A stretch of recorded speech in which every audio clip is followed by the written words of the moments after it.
नमस्कार, ABC channel में आपका स्वागत है। मैं हूं सचिन श्रीवास्तव और आप मेरे साथ देखेंगे आजमगढ़ से जुड़ी खबरें। आइए नजर डाल लेते हैं आज की खास खबरों पर। खबर के प्रायोजक हैं GD global school, Kartalpur bypass, Azamgarh. Admission open for classes nursery to 9th and 11th, science, commerce and humanities. Special offers for new students. Sai international school, Pura Pande, Bhaduli Bazaar. Affiliated to ICSE board, new Delhi. Azamgarh का best English medium school. Admission open. Sarvodaya public school, Harbanshpur, Azamgarh. Admission open for classes nursery to 9th and 11th। Kashi Gomti jewellers, a wing of Kashi Gomti group, निकट भंवरनाथ मंदिर, Ayodhya road, Azamgarh. HMPS, Kartalpur bypass, Sarai Mandraj, Azamgarh. Admission open nursery to class 9th and 11th। जिले का एकमात्र fully air condition school. और lifestyle furniture, Belnadi, Azamgarh. Shibli college के पूर्व छात्र संघ अध्यक्ष मोहम्मद सिमनान पर दर्ज मुकदमे की पैरवी और प्राचार्य के खिलाफ कार्रवाई की मांग को लेकर SP कार्यालय पहुंचे छात्र नेताओं ने अपनी नाराजगी जताई और नारेबाजी कर प्रदर्शन करने लगे। फिर क्या था, SSP ने नगर कोतवाली पुलिस को बुलाया। पुलिस ने सभी को हिरासत में ले लिया। बताते चलें कि शिबली कॉलेज में इन दिनों प्राचार्य को लेकर सोशल मीडिया पर जंग छिड़ी हुई है। इसी को लेकर शिबली कॉलेज के पूर्व छात्र संघ अध्यक्ष मोहम्मद सिमनान द्वारा सोशल मीडिया पर एक पोस्ट की गई थी, जिसमें उनके द्वारा कॉलेज को फूंकने की बात कही गई थी। इस मामले में प्राचार्य की शिकायत पर पुलिस ने सिमनान के खिलाफ मुकदमा दर्ज किया था। प्राचार्य पर लग रहे आरोपों की जांच और पूर्व छात्र संघ अध्यक्ष पर दर्ज मुकदमे की पैरवी को लेकर पूर्व छात्र नेता SSP हेमराज मीना से मिलने के लिए उनके कार्यालय पहुंचे। जानकारी के अनुसार छात्र नेताओं ने प्राचार्य पर लग रहे आरोपों की जांच के लिए कमेटी गठित करने की मांग की। साथ ही सिमनान पर दर्ज मुकदमे को हटाने की बात कही। इस दौरान आरोप है कि छात्र नेता पुलिस अधिकारियों से बहस करने लगे। छात्र नेता नारेबाजी कर प्रदर्शन करने लगे। फिर क्या था, SP ने नगर कोतवाली पुलिस को बुलाया और सभी को हिरासत में लेने का निर्देश दिया। इसके बाद पुलिस ने सभी को हिरासत में ले लिया। पहले उन्हें नगर कोतवाली ले जाया गया, फिर वहां से पुलिस लाइन लाया गया। देर शाम सभी का BNS की धारा 165, 174 में चालान कर दिया। हिरासत में लिए गए छात्र नेता व शहर कांग्रेस अध्यक्ष नजम शमीम ने कहा कि शिबली कॉलेज को लेकर जो प्रकरण चल रहा है उसे लेकर SP साहब पहले से भरे बैठे हैं। हमारी बातों को उन्होंने सुना ही नहीं। जिस पर कार्रवाई होनी चाहिए उस पर कार्रवाई नहीं की। हमें पकड़कर कोतवाली ले जा रहे हैं। लेके भरे हुए थे, हम लोगों की बात सुनो ही नहीं। जिस पर कार्रवाई करनी है उस पर कार्रवाई हो ही नहीं रही। और हम लोग शिकायत लेके आए हैं तो हम लोगों को कोतवाली दे दें। वहीं इस मामले में SP सिटी शैलेंद्र लाल ने फोन पर हुई बातचीत में बताया कि इसमें एक छात्र द्वारा शिबली कॉलेज को सोशल मीडिया पर फूंकने की बात कही गई थी। इस मामले में उस पर मुकदमा दर्ज था। यह लोग उसी की पैरवी लेकर आए थे। जब इनकी बात नहीं सुनी गई तो यह लोग भड़क गए। इसके कारण इन्हें हिरासत में लिया गया और BNS की धारा 165, 174 में पाबंद किया गया है। कुल 11 लोगों पर कार्रवाई की गई है। जिलाधिकारी नवनीत सिंह चहल ने मंगलवार को हरिऔध कला केंद्र में जिला प्रशासन एवं गंगा समिति आजमगढ़ के सानिध्य में नेशनल बुक ट्रस्ट के रचनात्मक सहयोग से शुरुआत समिति के माध्यम से आयोजित 25वां आजमगढ़ पुस्तक मेला का दीप प्रज्वल एवं फीता काटकर उद्घाटन किया। पुस्तक मेला 18 मार्च से 25 मार्च तक चलेगा। इस अवसर पर जिलाधिकारी ने पुस्तक मेले में लगाई गई किताबों का अवलोकन किया गया। जिलाधिकारी ने कहा कि वर्तमान में डिजिटल क्रांति ने जीवन के हर पहलुओं को अंदर तक छुआ है। पढ़ाई लिखाई हो, नौकरियां हो या युद्ध हो, इन सब में डिजिटल क्रांति ने अपनी एक अमिट छाप छोड़ी है और आने वाला समय बिल्कुल वैसा नहीं होगा जैसा हम लोगों ने अपने जीवन के आरंभ में देखा है। उन्होंने कहा कि जो छात्र छात्राएं एवं युवा वर्ग हैं, आने वाला समय उनका है। जिलाधिकारी ने कहा कि बौद्धिक बल ज्ञान से आता है और ज्ञान का सबसे अच्छा स्रोत किताबें हैं। किताबें बहुत महत्वपूर्ण है। उन्होंने कहा कि मुझे आशा है कि यह पुस्तक मेला बेहद ही सफल रहेगा। जिलाधिकारी ने छात्र छात्राओं, युवाओं एवं आमजन से अपील किया कि अधिक से अधिक संख्या में इस पुस्तक मेले में आकर इसका लाभ उठाएं। लिटरेरी एक्टिविटीज़ है उनको बढ़ावा दिए जाने के लिए इस पुस्तक मेले का आयोजन किया जा रहा है। एक तरीके से जो सांस्कृतिक धरोहर है जनपद की, उसके उन्नयन के लिए ये पुस्तक मेला कराया जा रहा है। लगभग पिछले 25 वर्षों से ये आयोजन यहाँ पर होता आ रहा है। तो आप लोगों के माध्यम से अपील ज़रूर करूँगा कि जनपद आजमगढ़ आसपास के सभी लोग जो है इस पुस्तक मेले का हिस्सा बने, भाग लें और जो रिच कल्चरल हिस्ट्री है हमारे देश की, आजमगढ़ की, प्रदेश की, उसको पुस्तकों के माध्यम से उसके बारे में जानकारी लें और इस पुस्तक मेले में ज़रूर पार्टिसिपेट करें। इस पुस्तक मेले में कितने प्रकार की किताबें आएंगी और किस तरह के लोगों को इसमें बुलाया गया? जैसे कि मैंने बताया कि लगभग 50 पब्लिशर्स यहाँ पर देश भर से अपनी अपनी पुस्तकों के संकलन को लेकर यहाँ पर मौजूद हुए हैं और सभी भाषाओं में ये जो पुस्तकें हैं ये यहाँ पर मौजूद हैं। हिंदी, इंग्लिश, संस्कृत इत्यादि सभी भाषाओं की यहाँ पर पुस्तकें हैं। तो बड़ी संख्या में पुस्तकें रहेंगी और रुचिकर रहेगा कि लोग यहाँ पर आएँ और इस संकलन को देखें और अपने हिसाब से इसमें पार्टिसिपेट करें, परचेज़ करें। पुस्तकें पढ़ने का एक तरीके से एक अच्छा मौका है। तो इस पुस्तक मेले के माध्यम से निश्चित ही जो लिटरेरी हेरिटेज है आजमगढ़ का या हमारे प्रदेश का, उसको एक बढ़ावा देने का प्रयास। कार्यक्रम का संचालन राजीव रंजन द्वारा किया गया। उन्होंने इस पुस्तक मेले में सहयोग के लिए जिला प्रशासन का आभार जताया। इसके पूर्व मेले के उद्घाटन अवसर पर छात्र छात्राओं ने सांस्कृतिक कार्यक्रम भी प्रस्तुत किए।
ईओ की अनुपस्थिति के बीच नगर पालिका परिषद आजमगढ़ के बोर्ड की बैठक मंगलवार को अपराह्न 2 बजे आयोजित हुई। बैठक में ईओ की अनुपस्थिति का मुद्दा कुछ देर के लिए हंगामे का कारण बना। बैठक में अधिशासी अधिकारी निशाने पर रहे और उनके आचरण को लेकर भी सभासदों ने चर्चा की। हालांकि बोर्ड की सदस्य सुषमा सेठ के निधन के चलते बोर्ड की बैठक शोक सभा के बाद स्थगित कर दी गई और आगामी 20 मार्च को पुनः बोर्ड की बैठक बुलाई गई। नगर पालिका परिषद के अध्यक्ष सरफराज आलम मंसूर ने बताया कि बैठक में 5 एजेंडा को मुख्य रूप से शामिल किया गया था, जिसमें गत कार्यवाही की पुष्टि, राजस्व सेवा संवर्ग के अधिकारियों कर्तव्यों एवं दायित्वों के निर्धारण पर विचार, अधिशासी अधिकारी के आचरण पर विचार, मुजफ्फरनगर गौशाला के प्रकरण पर विचार के साथ ही अध्यक्ष के अनुमति पर अन्य आवश्यक विषय शामिल थे। और लाके यहाँ पे लोग आते हैं। चाची नमस्ते। बैठे अभी हमारे, बैठे नीचे अभी हमारे, तो वो है ग्राम मुजफ्फरपुर गौशाला के प्रकरण पर विचार, तीसरा एजेंडा था। चौथा अधिशासी अधिकारी के आचरण पर विचार। ये बहुत गर्म मुद्दा है। माननीय सभासद लोग माननीय होते अपने अपने वार्ड का प्रतिनिधित्व करते हैं। जितना मैं समझ पाया हूँ ये बहुत ही महत्वपूर्ण मामला है कि नगर पालिका में अगर कोई अधिशासी अधिकारी अधिशासी अधिकारी अगर ये नहीं जान पाए हैं कि माननीय सभासद क्या होते हैं नगर पालिका में, उनकी अहमियत क्या है, तो मैं समझता हूँ कि ये बड़ी अफसोस भरी बात है। और ये एक बहुत ही महत्वपूर्ण एजेंडे में बिंदु नंबर 4 जो है ये है, तो इस पर ये चीज़ थी।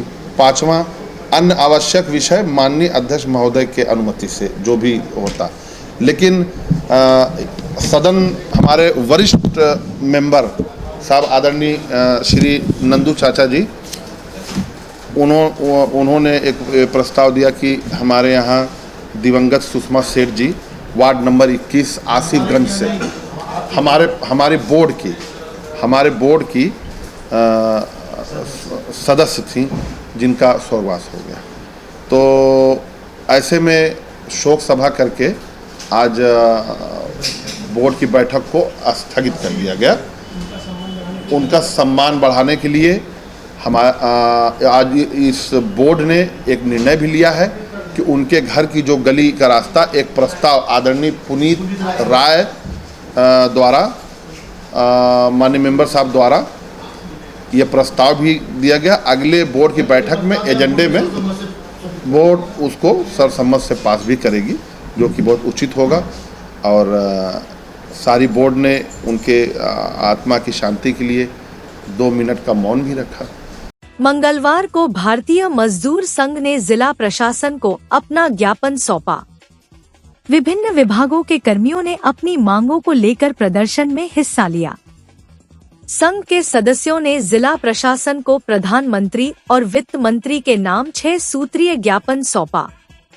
जिला मंत्री अखिलेश कुमार सिंह ने बताया कि मजदूर संघ की अखिल भारतीय कार्य समिति बैठक गुवाहाटी में संपन्न हुई। बैठक में 6 सूत्रीय मांग पत्र का प्रस्ताव पारित किया गया, जिसमें EPS 95 के 75 लाख पेंशनर्स को बजट में कोई राहत नहीं दी गई को लेकर चर्चा हुई। इसमें PS 95 की न्यूनतम पेंशन को बढ़ाकर 5,000 रुपए करने की मांग की गई है। साथ ही अंतिम वेतन का 50% और महंगाई राहत पेंशन के रूप में देने की मांग भी शामिल है। ज्ञापन में EPF वेतन सीमा को 15,000 रुपए से बढ़ाकर 30,000 रुपए करने की मांग की गई है। ESIC की वेतन सीमा को 21,000 रुपए से बढ़ाकर 42,000 रुपए करने की मांग भी रखी गई है। इस दौरान संघ ने सार्वजनिक संपत्ति की बिक्री पर रोक लगाने की मांग की। बीमा और वित्तीय क्षेत्र में 100% विदेशी निवेश पर रोक लगाने की मांग भी की गई। स्कीम वर्कर्स को सरकारी कर्मचारियों के समान वेतन और सामाजिक सुरक्षा देने की मांग की गई। साथ ही असंगठित क्षेत्र के लिए पर्याप्त धनराशि उपलब्ध कराने की मांग भी ज्ञापन में शामिल रही। आज भारतीय मजदूर संघ की अखिल भारतीय बैठक गुवाहाटी में हुई थी, जिसमें केंद्रीय सरकार के बजट पे कुछ चर्चाएं हुई और फिर ज्ञापन देने का कार्यक्रम तय हुआ, जिसमें हमारी मुख्य कुछ मांगे हैं। और ये कार्यक्रम पूरे राष्ट्र स्तर पर चलाया जा रहा है। पूरे देश के विभिन्न जिलों में भारतीय मजदूर संघ की इकाई द्वारा ये ज्ञापन सौंपा जा रहा है, जिनमें हमारी कुछ मुख्य मांगें हैं। जैसे ईपीएफ की न्यूनतम पेंशन को 5,000 करने का है। दूसरा, ईपीएफ की वेतन सीमा 15,000 से बढ़ाकर 30,000 रुपये करना है। सार्वजनिक संपत्तियों की बिक्री पर तत्काल रोक लगाया जाए और वित्तीय बीमा क्षेत्र में 100% विदेशी मतलब फॉरेन डायरेक्ट इन्वेस्ट जो है उस पर रोक लगाई जाए और असंगठित क्षेत्र के हेतु पर्याप्त धनराशि उपलब्ध कराया जाए। इन्हीं चीज़ों को लेके आज हमारा ये ज्ञापन का कार्यक्रम था। फिर आगे अभी मांगों को लेकर शीर्ष नेतृत्व से जैसा निर्णय आएगा वैसा किया जाएगा। फिलहाल आज ज्ञापन का कार्यक्रम था, उसको किया जाएगा। पड़ोसी दबंगों से परेशान युवती ने मंगलवार के दिन जिला प्रशासन व पुलिस अधीक्षक को प्रार्थना पत्र देकर न्याय की गुहार लगाई।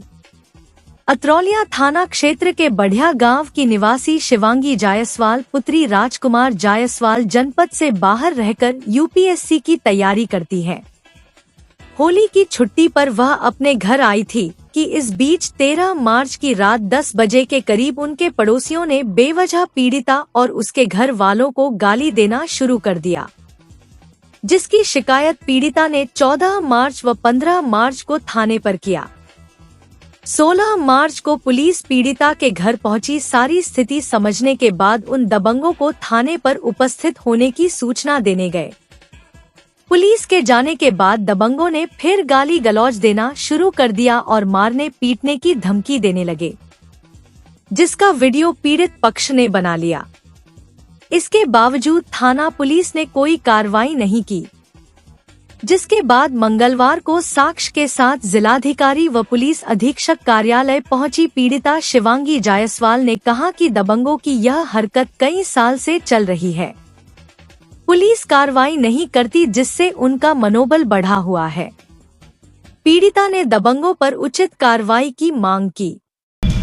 मैं बाहर रहकर पढ़ाई करती हूँ यूपीएससी की। होली के समय पर मैं घर आई थी। गांव के लोग हर साल हर होली पर हम लोगों को गंदी गंदी गाली देते हैं बेवजह। उनको ऊपर कुछ भी कार्रवाई करने पर 112 नंबर पुलिस बुलाने पर उन लोगों के खिलाफ कोई भी कार्रवाई नहीं होती। दिखाने के लिए उन लोगों को थाने पर ले जाके बिठा देते हैं, 1 घंटे बाद छोड़ देते हैं। छोड़ने की वजह से उन लोगों की जिद और मनमानी इतनी ज़्यादा हिम्मत बढ़ जाती है कि जिसके वजह से वो लोग हर बार यही चीज़ करते हैं और बेवजह परेशान करते, मारने पीटने पर भी उतर आते हैं। कहते हैं कि घर से निकलना दुश्वार हो जाएगा, मार देंगे, कोई कुछ नहीं कर पाएगा। उन लोगों के ऊपर ऐसा खौफ भी किसी चीज़ का नहीं है कि जिसकी वजह से वो लोग हर बार ऐसा करते हैं बिना किसी कार्रवाई होने की वजह से। गांव के ही हैं और गांव में दादागिरी बहुत ज़्यादा करते हैं, गुंडई राज एकदम अपना बना के रखे हैं और सभी यादव लोग ही हैं जो ये सब करते हैं। क्या चाहती हैं? मैं ये चाहती हूँ कि ये सारी चीज़ें हमेशा के लिए बंद हो जाए। हम लोग उनसे मतलब नहीं रखते तो वो लोग भी इन सारी चीज़ों में कोई भी मतलब ना रखें। 10-12 साल से ये सारी चीज़ें चलती आ रही है और हर साल बाग को लेकर, ज़मीनी विवाद लेकर और हम लोगों को लेकर पर्सनली भी गाली गलौज करते रहते हैं बिना मतलब का। मैं ये चाहती हूँ कि उन लोगों के खिलाफ उचित कार्रवाई हो। वो लोग हमारे पड़ोसी में ही हैं जो हमेशा परेशान करते रहते हैं। अटल आवासीय विद्यालय गंभीरवन आजमगढ़ में सत्र 2025-26 में कक्षा 6 एवं कक्षा 9 में प्रवेश हेतु प्रवेश परीक्षा 2025 का आयोजन मंगलवार को आजमगढ़ मंडल के तीनों जनपदों के एक परीक्षा केंद्र पर संपन्न हुआ। जिलाधिकारी नवनीत सिंह चहल द्वारा जनपद आजमगढ़ में आयोजित उक्त परीक्षा का निरीक्षण किया गया। कदाचार मुक्त एवं शांतिपूर्ण वातावरण में प्रवेश परीक्षा संपन्न कराने हेतु जिला प्रशासन की ओर से प्रत्येक परीक्षा केंद्रों पर पर्यवेक्षकों और दंडाधिकारियों के साथ साथ पर्याप्त संख्या में पुलिस बल भी तैनात था। तीनों जनपदों के परीक्षा केंद्रों पूर्व कक्षा 6 के लिए कुल 706 अभ्यर्थी पंजीकृत थे, जिसमें 668 अभ्यर्थी परीक्षा में सम्मिलित हुए एवं 38 अभ्यर्थी अनुपस्थित रहे। कक्षा 9 के लिए कुल 465 अभ्यर्थी पंजीकृत थे, जिसमें 422 अभ्यर्थी उपस्थित रहे तथा 43 अभ्यर्थी अनुपस्थित रहे। तीनों जनपदों में परीक्षा शांतिपूर्ण एवं कदाचार मुक्त संपन्न हुई। सत्र 2025-26 में कक्षा 6 में कुल 140 छात्र 70 छात्रा 70, कक्षा 9 में कुल 140 छात्र 70, छात्रा 70 का नामांकन अटल आवासीय विद्यालय गंभीरवन आजमगढ़ में किया जाना प्रस्तावित है। Kashi Gomti jewellers, a wing of Kashi Gomti group निकट भंवरनाथ मंदिर, अयोध्या रोड, आजमगढ़।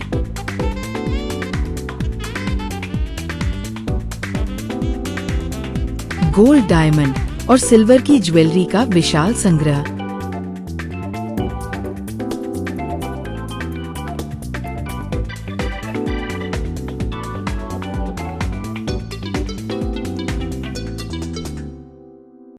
शादी के गहनों का संपूर्ण पैकेज मात्र 1,51,000 रुपए में। शुद्धता की 100% गारंटी। खूबसूरत लम्हों को बनाएं और यादगार। पहुँचे काशी गोमती ज्वेलर्स निकट भंवरनाथ मंदिर, Ayodhya road, Azamgarh. Sarvodaya public school, Harbanspur, Azamgarh. Affiliated to CBSE, New Delhi. Admission open for classes nursery to 9th and 11th. Special offers: 1 month tuition fee discount on yearly fee submission by 30th April 2025 only. No admission fee for nursery, LKG and UKG till 20th April 2025. Well qualified and trained staff. Science, Commerce and Humanities streams. High-tech robotics science, computer and language labs. Smart class in-built classrooms. Huge playground with cricket academy. Transport facility, separate sections for girls from class 6th onwards. NCC and horse riding available for students. Best results in classes 10th and 12th. Harishchandra Mishra public school, Kartalpur bypass, Sarai Mandraj, Azamgarh. Affiliated to CBSE, New Delhi.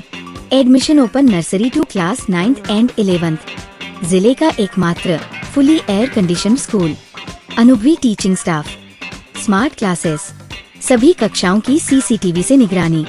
Chemistry, physics, biology, computer और math की अत्याधुनिक lab. हरा भरा खेल का मैदान। Swimming pool, योग और ध्यान केंद्र। Transport facility available. अच्छी तरह से सुसज्जित ऑडियो विजुअल के साथ 100% डिजिटल परिसर। विशाल पुस्तकों के संग्रह के साथ library. HMPS, Kartalpur bypass, Sarai Mandraj, Azamgarh. Lifestyle furniture, Belnadi, Azamgarh. सभी प्रकार के फर्नीचर एवं इलेक्ट्रॉनिक सामानों की भरपूर रेंज उपलब्ध। हमारे यहाँ EMI की सुविधा 0% ब्याज पर उपलब्ध।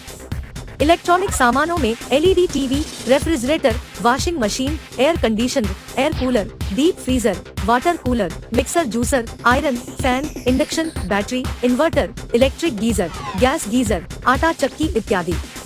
फर्नीचर के सामानों में बेड, गद्दा, सिंगारदान, अलमीरा, sofa, table, chair, rack, stool, संदीली, सीढ़ी, डाइनिंग टेबल, झूला आदि। शादी विवाह की हो तैयारी या ऑफिस और घर के लिए सामानों की करनी हो खरीदारी, पहुंचिए lifestyle furniture, Belnadi, Azamgarh. Sai international school, जहां हर दिन एक नई शिक्षा की शुरुआत है। Modern education system, smart classrooms, expert teachers और एक ऐसा एनवायरनमेंट जहां हर बच्चा अपने सपने सच करता है। पढ़ाई के साथ साथ स्पोर्ट्स, आर्ट और एक्स्ट्रा एक्टिविटीज। आजमगढ़ का बेस्ट इंग्लिश मीडियम स्कूल, जहां हर बच्चे को मिलता है परफेक्ट एजुकेशन। एडमिशन ओपन आज ही जुड़े साई इंटरनेशनल स्कूल से, जहां हर कल नई उम्मीद के साथ रोशन होता है। GD Global School, Kartalpur Bypass, Azamgarh. Admission open for classes nursery to 9th and 11th. Science, Commerce and Humanities. Special offer for new students: 100% waiver on admission fee for classes nursery to UKG. 100% discount on admission fee on third child. 50% discount on admission fees for classes 1st to 2nd. 25% discount on admission fees for classes 3rd to 8th. For admission contact GD Global School, Kartalpur Bypass, Azamgarh.